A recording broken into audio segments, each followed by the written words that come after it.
Yeah, I think now's probably the right time for me to tell people what's been going on. It's tough to talk about it because it's quite recent, and it's something I've kind of hid for a long time. And I'm scared to talk about it, but I think it's the right thing to do.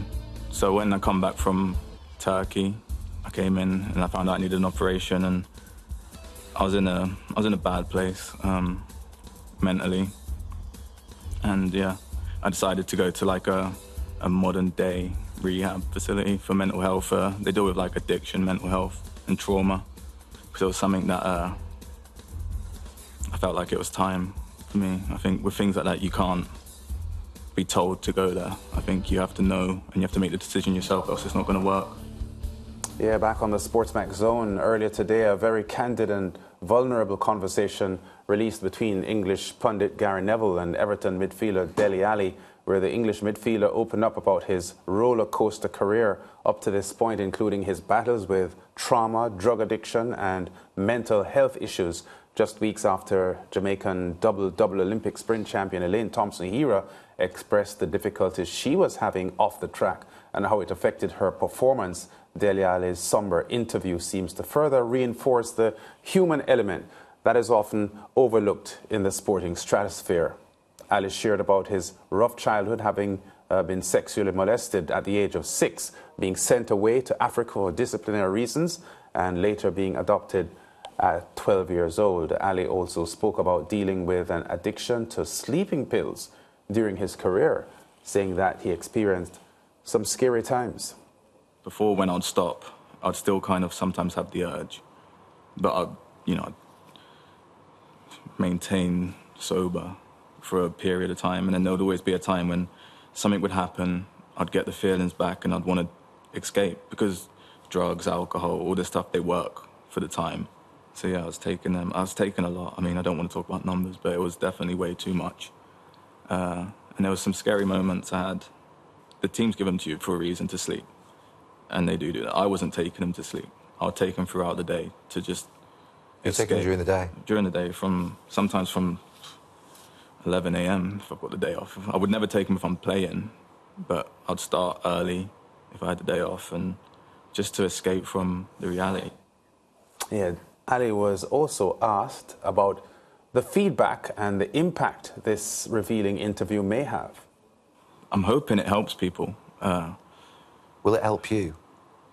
It will help me. I think it's something that I needed to explain and get off my chest, and I wanted to say it in the way I felt was the truth. Because like I said, people write stuff and they can word it however they want, and I'm sure they will. I'm sure they'll choose headlines from this and choose whatever they want to write to, was it clickbait? I think they'll use the headlines. And yeah, a huge story globally today, Leighton.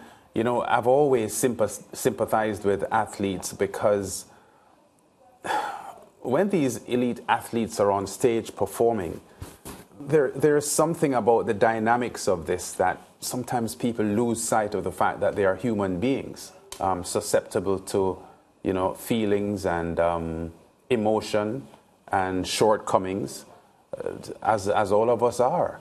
And this Dele Alli interview today came as a shocker, but it now gives us a good idea about some of the things that we have seen from him in his career, and the disappointments, as a promising player that hasn't fulfilled his promise. And a lot of that is beginning to make some sense now. Yeah, absolutely. And look, you rightly said, we often see athletes as vessels of entertainment and not recognizing that they're human and they have emotions and they have feelings and they have problems like everybody else. But we tend to not be cognizant enough of that. And I think when an athlete gets an opportunity to unpack all of that, it's almost cathartic, because then now it's out in the open. You get it off, as he said, get it off his chest, and maybe now he'll be able to focus on what he needs to do as a professional footballer. Because, look, when you're playing professional sports, you come under a lot of pressure daily, because there's expectation from the club that you sign a contract with, expectation from your coach, and the major pressure comes from the expectation of the fans. who don't care what you're going through. All they want to see you do is to entertain them. And that's where the pressure comes from, because if they're not entertaining you, then the backlash is negative and it's heavy and it's prolonged. And not many people are able to handle that kind of expectation and pressure. I mean, we see here in Jamaica, kids are going through counseling just doing the PEP exams. You know, it's a thing that we need to be more, you know, we need to be more empathetic of what these circumstances are, the athletes are going through on a daily basis: injury, emotional problems, family problems, financial problems, and problems like what Dele Alli has been through: sexual abuse, drug abuse. Yeah. You know, and of course the fact that he was sent on loan from Everton to Spurs to Everton, and then of course to Besiktas, where he has been literally dropped, because he said what triggered all of this was when Jose Mourinho refused to play when he was at Spurs. And you're a professional footballer, there's all this expectation on you, you're not given a chance to play. This will trigger the kind of things that you saw from him, where he's literally spiraling out of control for so many years. Yeah, I saw a report that did Jose Mourinho apologize to him for something, because Mourinho had said some pretty caustic things about him when he was coaching him. Yeah, he did. And I remember an interview that Mourinho did when he just joined Spurs, where when he approached Dele Alli, he says, "Are you the real Dele Alli?" or something to that effect, saying that he expects him to be the Dele Alli that he's used to seeing. All of these things trigger people in different ways, and sometimes, more often than not, it tends to be negative in terms of the reaction to the things that are triggering them, and it's unfortunate. And I mean, myself, I thought Dele Alli, when I just started seeing him play, was an exceptional player, but to see him on that downward spiral, I couldn't put a finger as to why he was not being able to deliver the way he used to. Now we understand. Now the empathy comes in, where you can connect, you can appreciate why the things are happening the way they are with him. Yeah, and of course this issue of mental health with athletes would have been amplified with Simone Biles, the outstanding American gymnast. We heard Naomi Osaka also speak about the mental pressures. And I think, fans may be today a lot more aware of how troubling this is than, we may have been 4 or 5 years ago. Yeah. And that's a real thing, because even though many of them still scoff at it because they think that it's just an excuse, it's not an excuse. It's a real thing. It's a real problem. The thing is that for many years, people were afraid to talk about their mental challenges. And as a result, people thought that whenever it came up, it was an excuse for a bad performance or something. But it's a real thing. Just like how when you're ill, you go to the doctor to treat yourself physically.